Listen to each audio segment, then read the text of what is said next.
a different person is going to be transcribing this, someone who's not here right now. So maybe you could say your names once again so that person can identify the name with the voice. My name is Steve. My name is Mark. I pretty much sound like that. I would be Matt. And I am Dan. Okay.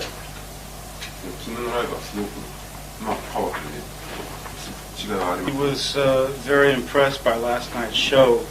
Was the crowd reaction more or less the same as what you get in the States, or was it a different animal? Yeah, it's a little bit different. It's not... I guess whacking it amongst you, yeah? In some respects it's the same, but it's a little different. It's like, I think that it's... There's more singing. Yeah. Last night it seemed like. And in between songs, there'll be the applause, and then it'll be kind of quiet. Oh, I see. So it dies down. Yeah, it dies down. To a silent. Yeah. And that's I a little think bit it's just different. because of the Japanese culture. Maybe. Passing judgment on you. No. That's just that my Matt, the rock and roll cultural anthropologist. Wow,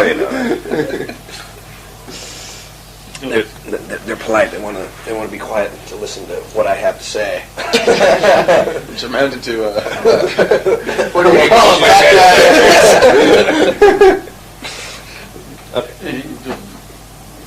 The last time you guys came here, I guess it was sort of a one-shot gig at a very, very small hole-in-the-wall type of place. Yeah, it was very tiny. But this time around, it's like 4 shows, sold out, screaming audience. What's as accounted for? Well, last time we were here, it was 2 shows sold out in a very tiny hole-in-the-wall place in Tokyo, at least. And we played Nagoya and Osaka, too, I see. which is what we're also doing this time. Right. We're only doing 1 show in each of those cities. But the difference is still pretty striking. Yeah, you can breathe in the venue that we're at. I mean, it's just like, I'm sure this is more comfortable, more together. I'm sure being here the first time helped quite a bit. We seemed like we did a lot of press last time we were here. Was it right? Yeah. So you laid the groundwork for the success. Kind of, yeah. I guess so. But I mean, what else has happened? I mean, you guys signed with a major label since that time as well. So distributional situations probably better. Yeah. We got all the money of the very kind professionals at Warner Brothers behind us now. So somebody's actually promoting these gigs. Yes. I have a guy with a sandwich board.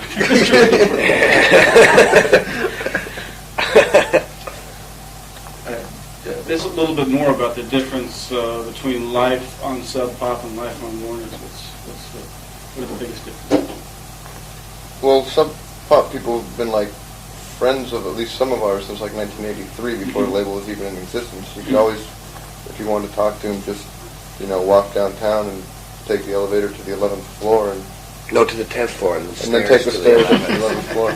And then, talk to him face to face about something. That doesn't necessarily mean you get a straight answer, but you could at least, physically be there, whereas like Warner Brothers is basically based in Los Angeles, and we have our people speak to them. Yeah, we have our, we have Bob over there, who's our manager. He used to be the guy who used to lose our guitars right before we got to the airport.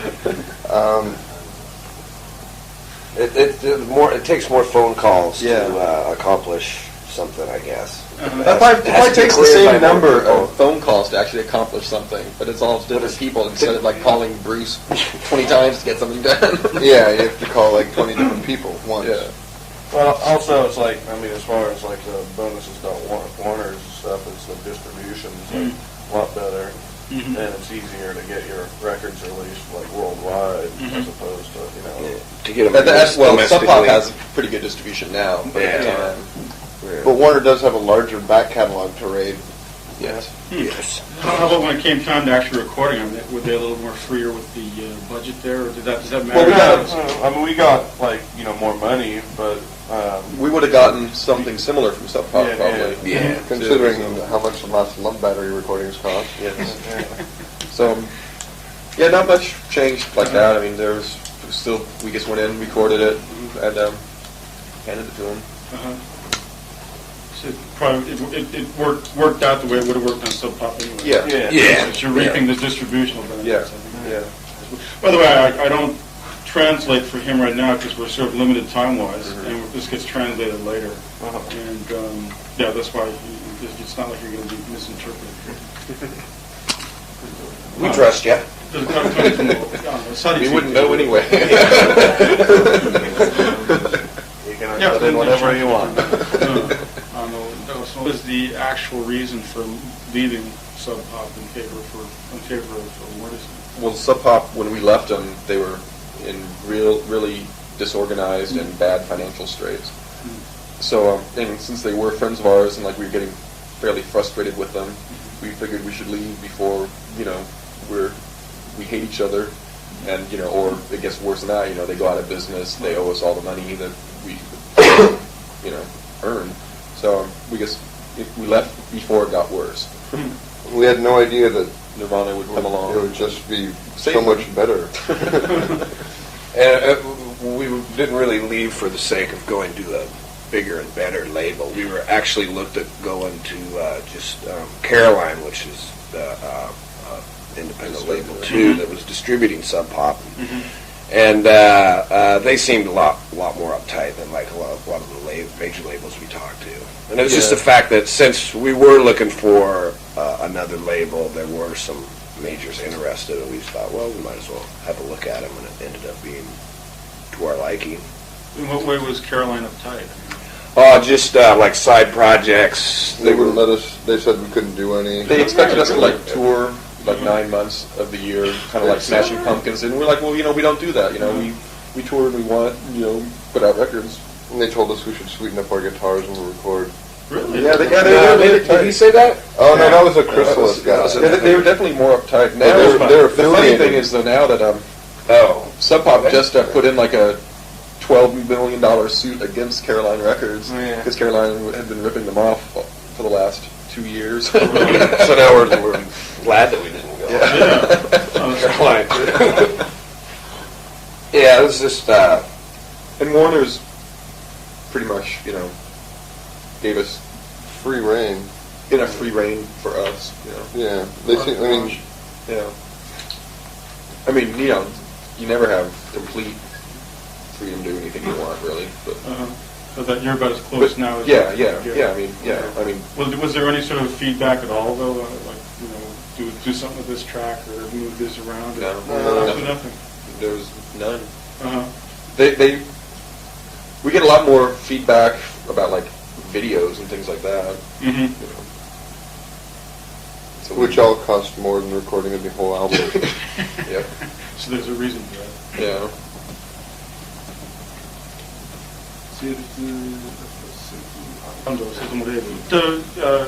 Selling your records, are you guys very keen on that, intent on that, or is sales just something you think will sort of pick up as you... We sell more records than we ever thought we would. Yeah, that's for sure. Really? Yeah. We don't like make a conscious effort to record a record that we think is... the kids will buy. Yeah.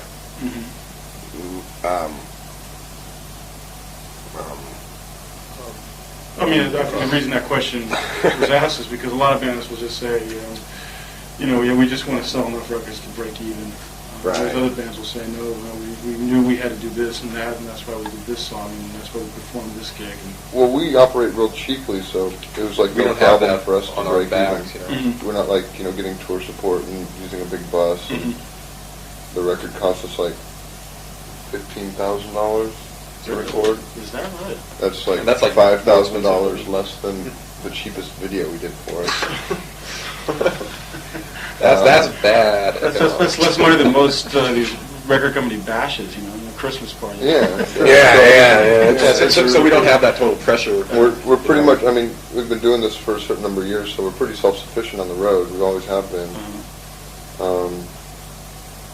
It's not like we're a new band that's really trying hard to act like we're making money, so we're not traveling in a bus.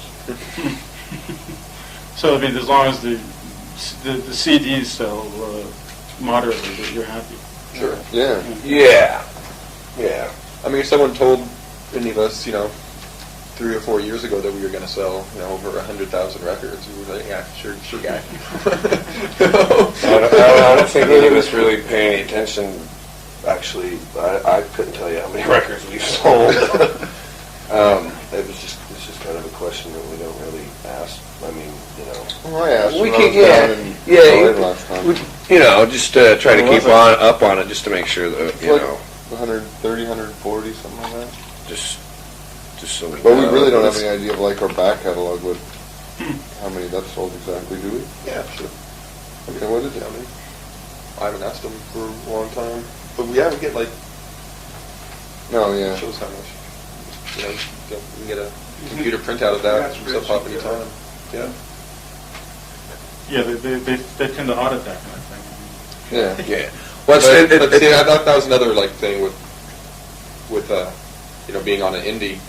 Basically, the band is the last person to get paid on an indie. Mhm. Everybody else will be paid before. And if there's no money left, well, the band. Sorry, guys. So at least we're they're as far as accounting for things early on. They had no idea where their records were going. They had some pretty weird distribution deals in Europe and stuff. So. It was pretty dodgy. Yeah, so we just wanted a bit better accounting. Yeah. Something that, we could be sure of. We're pretty sure that a label like Warner Brothers has to keep up on their accounting, because they're a pretty major corporation. Yeah. If they were as disorganized as Sub Pop, they probably would never have lasted as long as they have. A safe assumption. Yeah. Sub Pop's pretty organized. Yeah. No, yeah. I mean, at the time that we left. Although in their more disorganized days, they were putting out better bands, I think. What's that? They just had more rockin' bands on the label when they're more disorganized. So they're, I don't know, maybe they're like, this could be second guessing them, but they might be signing more commercially viable acts to think kind of so. keep themselves afloat or whatever. I guess some of them have bad music taste. I think that's probably it too.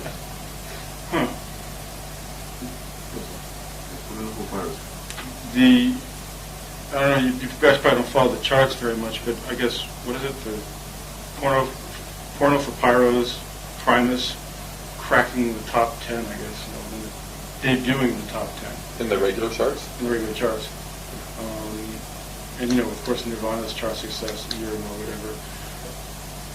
It seems to be a day and age in which alternative bands are doing quite well. You guys see yourself in the top 10. Well, that's probably why we sold over 100,000. Whereas, 4 years ago, if you would have said, it was unfeasible for a band as as anyone that was underground at all to sell that much. Yeah. A little trickle down. I think it's just. I don't see us ever having that kind of success. That's never been a goal or something that we thought was feasible. But then again, a lot of other things we've done, we never thought was feasible either. Yeah. Do you think those other bands are maybe more radio friendly, or they have more sort of pop?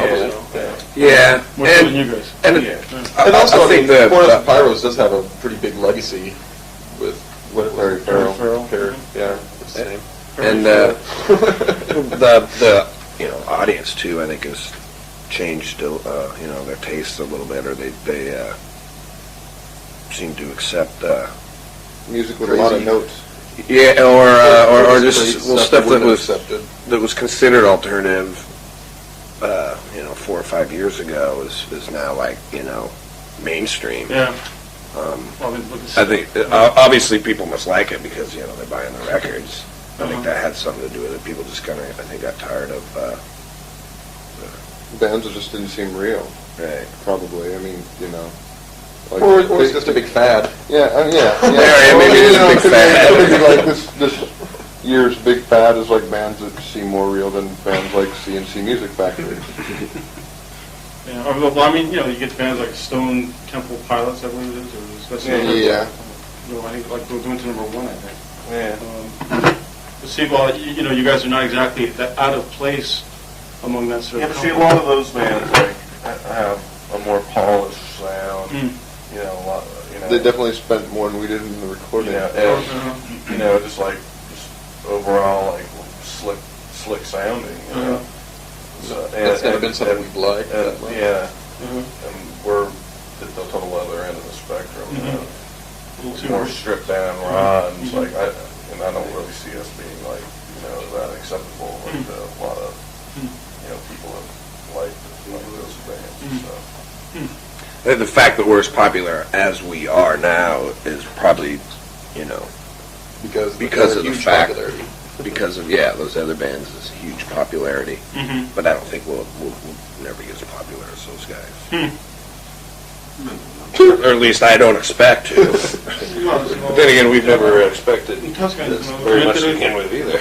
練習はあるんだけれども、彼らの場合はもっとバッドハンに比べれば洗練された音になってるし、おそらくレコーディングの時にも、そのメジャーシステムを信じtime is kind of on your side though, because you get a younger generation of kids now, even like elementary school, and they grow up listening to, they start listening to pop. The first pop music they listen to is like Nirvana, Stone Temple Pilots, now maybe Primus or whatever. So I mean, they're sort of being tailored to eventually graduate onto Mudhoney.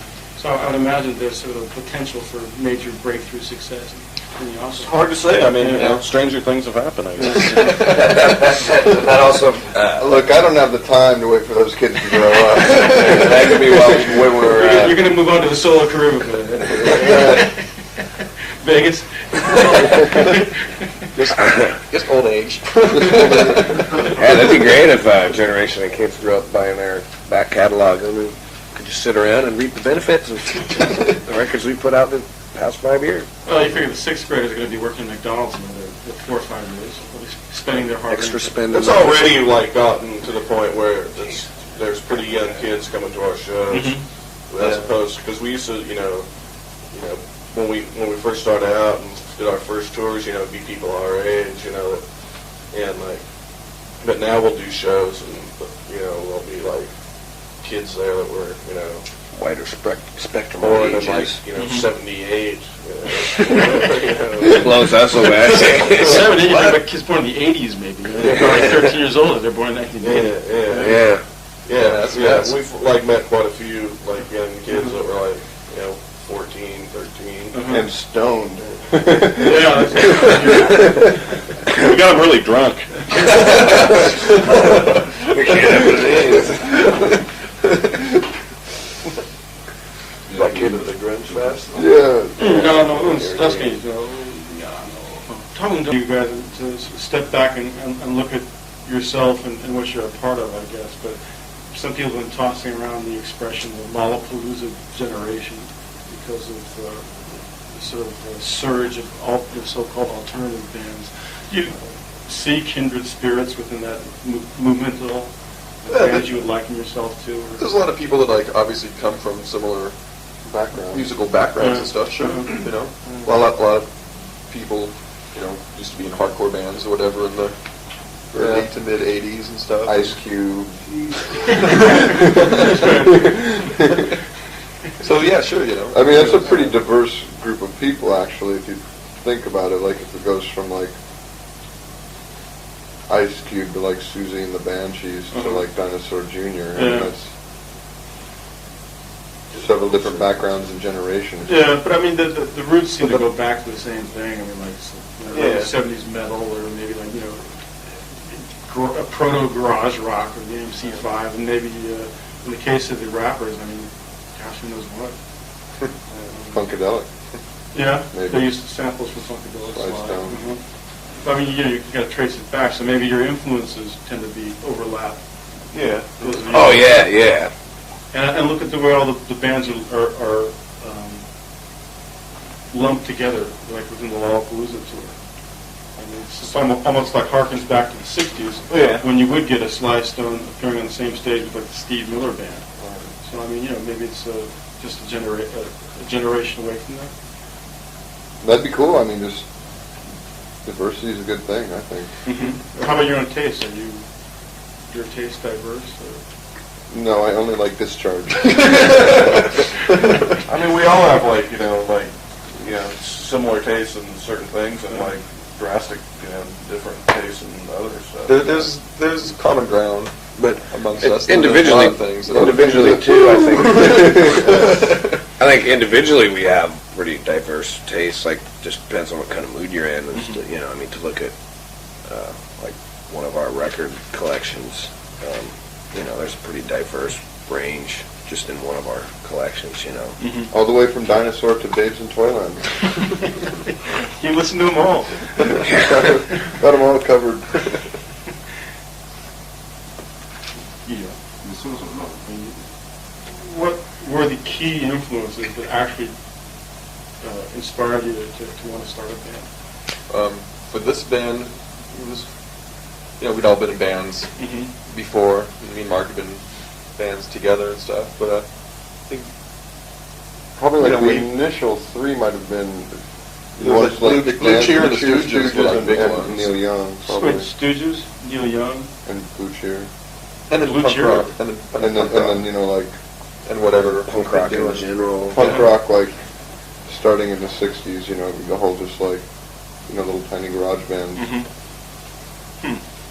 And like through 80s hardcore.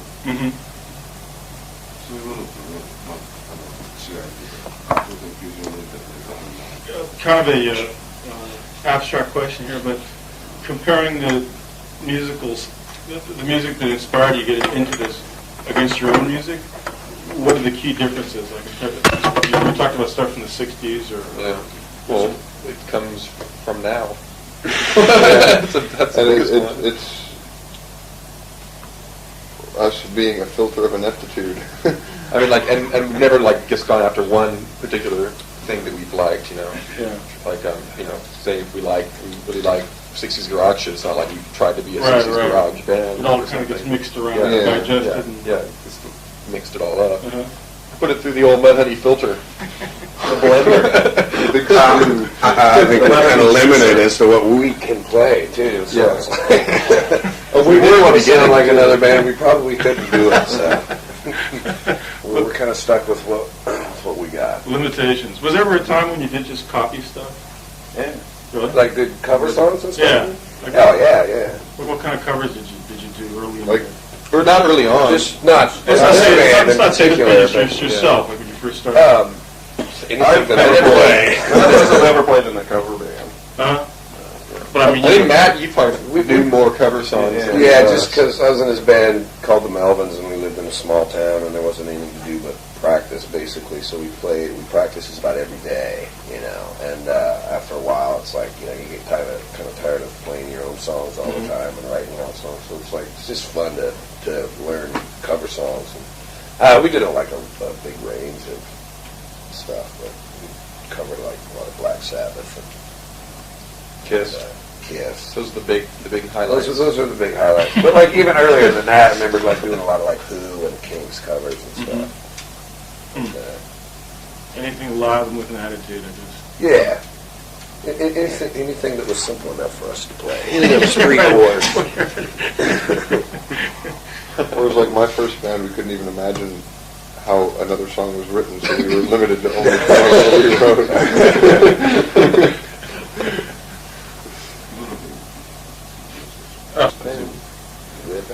Jump around. Hold on. It was a little bit hard to grasp the gist of the question, but he's comparing like your music or your approach to like the punk approach that maybe like influenced you when you were younger, like whereas it was more of a matter. It used to be a matter of like expressing anger or letting it all hang out. It seemed like your music is more of the word he uses is like there's a sense of resignation, like accepting your position. Have we given up? I guess There's plenty of things you gotta accept. You said you I guess I'm resigned to being who I am.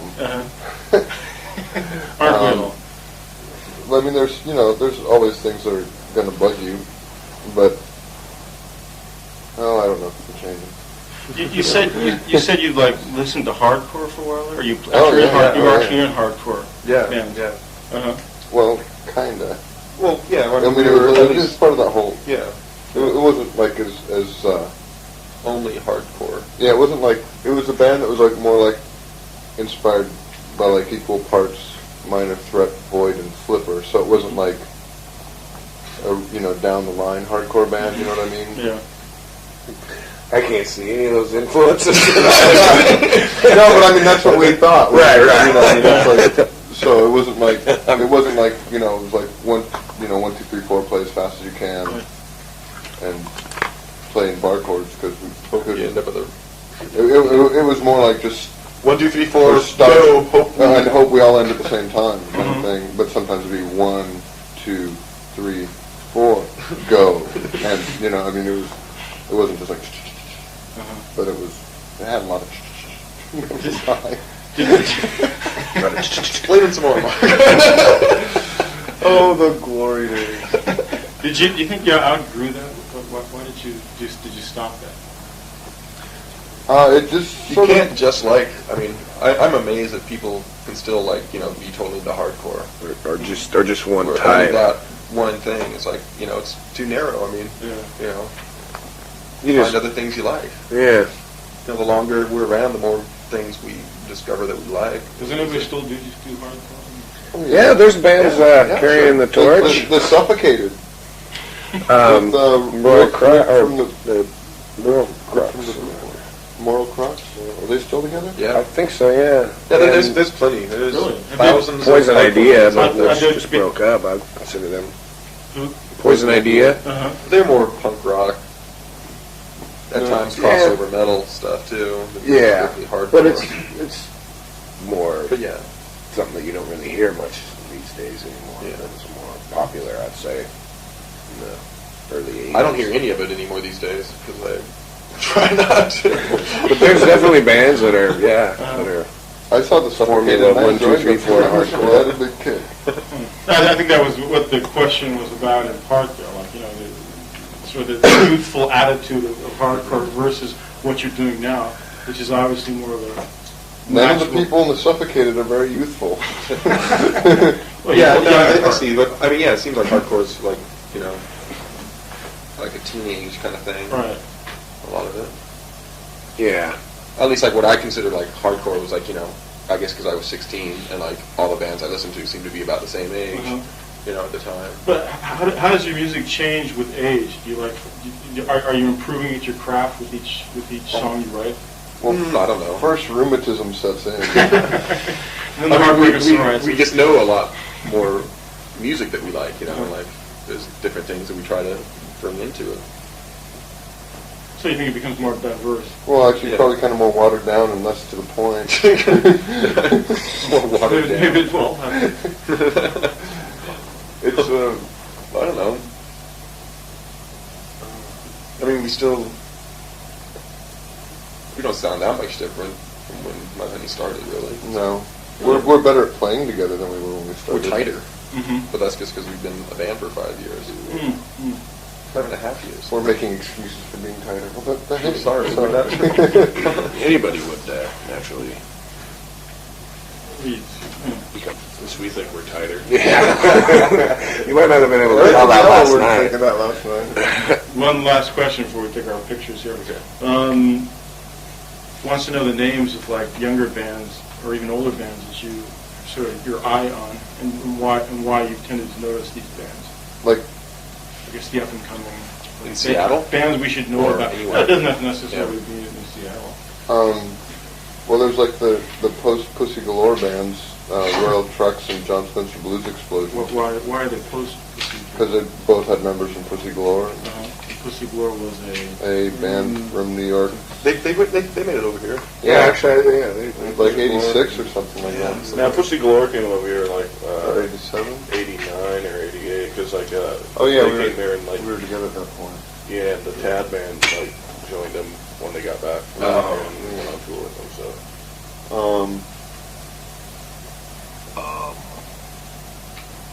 Clawhammer, really cool band from LA. Also, the other part of the question was why are why these bands? I mean, why do you? We just like them, I guess. They're cool. They're doing cool Yeah. things.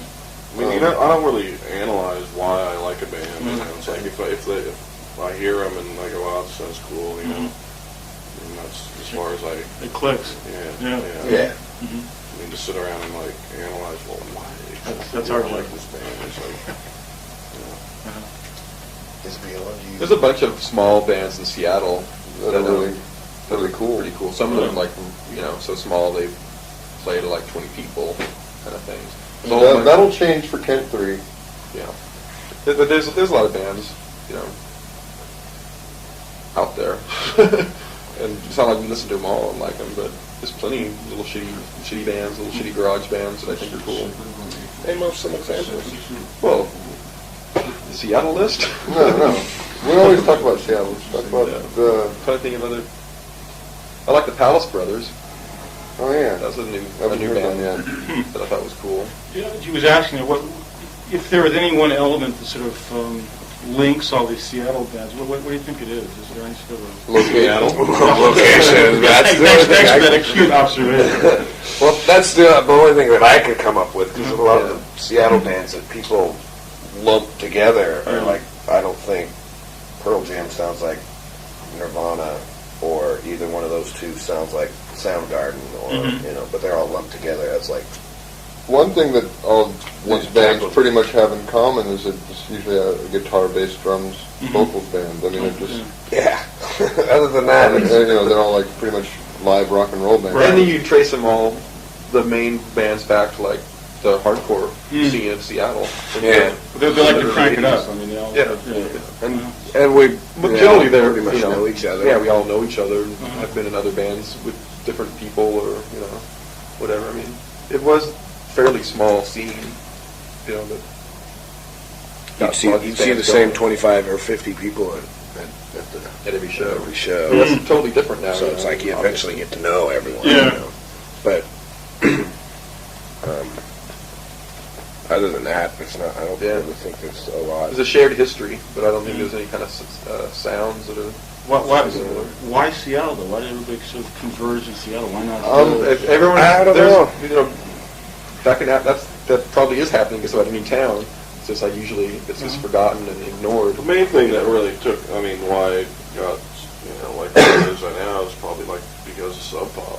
Yeah. They had- When they they had first really good started out, marketing. They were the first, like label in town to, like tap into like bands like us and put out their records And they totally made it seem like it was a local thing. Yeah. Like Sub Pop puts out Seattle bands, and they hype the shit out And of they had it. a great, like, they were really great at, like, like advertising. Using the media. And so it's like, Before that, what kind of might have helped bring these bands into being and maybe give them a sort of semi-sense of uniqueness was just isolation of Seattle compared to, like, not that many bands actually toured through It's a Seattle. long like, drive to get there and- if you're a small band. and like bands like in more major metropolitan centers seem to have like more of a communication network between each other. Right. So like bands in DC and bands in LA, or like Detroit, were like a lot tighter than like any band in Seattle. Seattle was kind of stuck up there. I see. Like if you're coming from the East Coast, the closest place is Minneapolis, which is 35 hour drive. And And like San Francisco to the south. Yeah. Like 14, 17 hours. There's Portland, but But that was Portland, pretty much nothing either. yeah, Nothing was really and happening there. Vancouver. So And a lot of bands made it to Vancouver and never came to Seattle either. Like a lot of the English, like first generation of bands, could get to Canada working papers or whatever a lot easier than the U.S. So like a lot of them would just skip. Is it right? Yeah, like or they'd only play like L.A., New York, and Vancouver or something. Yeah. I remember that Yeah, happening. first time Nick Cage came through, played in Vancouver. Yeah. All right. I guess we better get our photos. Jean-Luc is going to be mad at us. Ready? okay, I got a big camera. You've drunk a lot of water today. Let's get a flush the system out. I feel the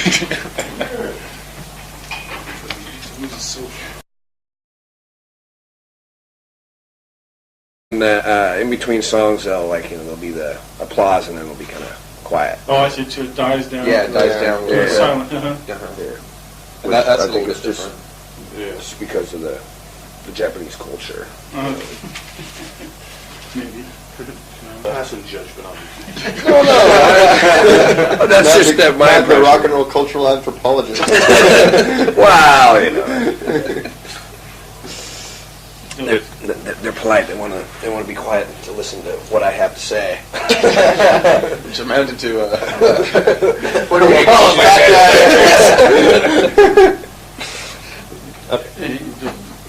The last time you guys came here, I guess it was sort of a one-shot gig at a very, very small hole-in-the-wall type of place. Yeah, it was very tiny. But this time around, it's like 4 shows, sold out, screaming audience. What's as accounted for? Well, last time we were here, it was 2 shows sold out. Uh-huh. A very tiny hole-in-the-wall Yeah. place in Tokyo, at least. And we played Nagoya and Osaka, too, Oh, I see. which is what we're also doing this time. Right. We're only doing 1 show in each of those cities. But the difference is still pretty striking. Yeah, you can Yeah. breathe What's- in the venue that we're at. I mean, yeah, it's just like I'm sure- this is more comfortable, more together. Like, Yeah. I'm sure being here the first time helped quite a bit. We seemed like we did a lot of press last time we were here. Was it right? yeah. So you laid the groundwork for the Yeah. success. Kind of, yeah. I guess so. Uh-huh. But I mean, what else has happened? I mean, you guys signed with a major label since that time as well. So Yeah. distributional situations probably better. Yeah. Yeah, we got all the money of the very kind professionals at Warner Brothers behind us now. So somebody's actually promoting these gigs. Yes. I know the guy with the sandwich board.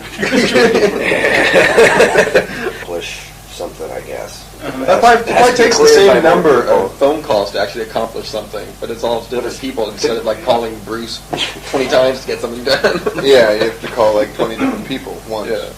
Well, also it's like, I mean, as far as like the bonuses don't Warner's and stuff, it's the distribution is like a lot better, and it's easier to get your records released like worldwide as opposed to To get them Well, Sub Pop domestically. has pretty good distribution now, but at the Yeah. time, But Warner does have a larger back catalog to raid. yes. Yes. How about when it came time to actually recording them? Were they a little more freer with the budget there, or does that matter? Well, we got, I mean, we got like more money, but We would have gotten something similar from Sub Pop, Yeah, probably. Yeah. Considering how much the last Love Battery recordings cost. Yes. So, yeah, not much changed like that. I mean, there was still, we just went in, recorded it, and There's a little bit more about the difference between life on Sub Pop and life on Warner's. What are the biggest differences? Well, Sub Pop people have been like friends of at least some of ours since like 1983, before the label was even in existence. You could always, if you wanted to talk to him, just walk downtown and take the elevator to the 11th floor and No, to the 10th floor. And then take the stairs up to the 11th floor. And then, talk to him face to face about something. That doesn't necessarily mean you get a straight answer, but you could at least, physically be there, whereas like Warner Brothers is basically based in Los Angeles, and we have our people speak to them. yeah, we have our, we have Bob over there, who's our manager. He used to be the guy who used to lose our guitars the day before we got to the airport. It takes more phone calls to accomplish. A different person is going to be transcribing this, someone who's not here right now. So maybe you could say your names once again so that person can identify the name with the voice. My name is Steve. My name is Mark. I pretty much sound like that. I would be Matt. And I'm Dan. Okay. 爪のライブはすごく、パワフルで違いがありま He す。 was very impressed by last night's show. Was the crowd reaction more or less the same as what you get in the States, or was it a different animal? It's a little bit different. It's not.